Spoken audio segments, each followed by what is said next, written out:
What's going on, guys? Today we're going to be talking about the Canon FD 200mm f4 vintage lens. This lens came out in 1971. This specific lens was built in 1980, and it's absolutely mind-blowing that this lens is older than me.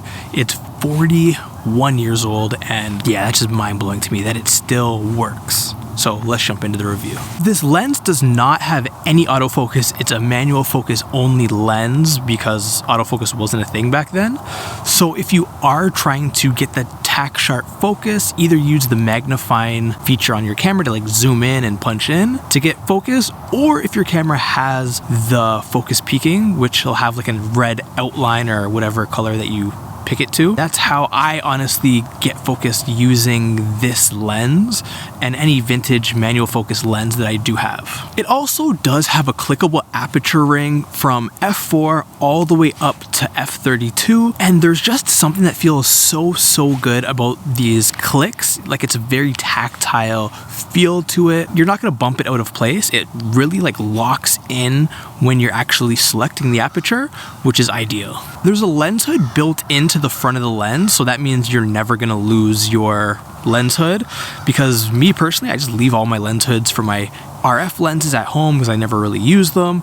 But if it was built in, chances are I would use them a lot more often. As well as the front element is a 52mm filter, which I honestly have a crazy amount of filters. It's another key thing is if you have a RF 35mm lens, that you can actually share filters because they're the same filter size. I use this lens on a Canon EOS R body, which means I can't attach it directly to the lens. I need an adapter. I forget the adapter name, but it is the, I want to say K&H Concepts filter. I think that's the name. If it isn't, I'll put it right here, and I'll also link it in the description. For your specific camera, if you're using, you know, Sony or any other camera brand, or maybe like a 5D Mark IV, you will have to get a different lens adapter. That's just my experience, and that's what I use. That's another thing to include into the price of this lens if you are just buying one lens. Price is gonna vary, because it's not like you can just walk into any camera shop and be like, let me get a 200mm lens that's FD, and you're gonna buy one brand new. You're gonna definitely have to look on the used market. The price is definitely gonna vary, especially from like where you are and who is selling what and how good of quality it is. So I don't have a price for you. I will also say that this lens is extremely tiny for the range that you're getting.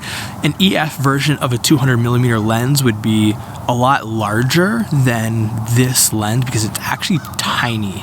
Like, it's so small. That's enough about specs, because specs are not the reason why you're buying this lens. You're buying it because it's gonna be super fun, enjoyable, to get that super vintage look and to experience something a little bit more fun, in my opinion, than just using an autofocus lens. It just has a different look, and I absolutely love these lenses.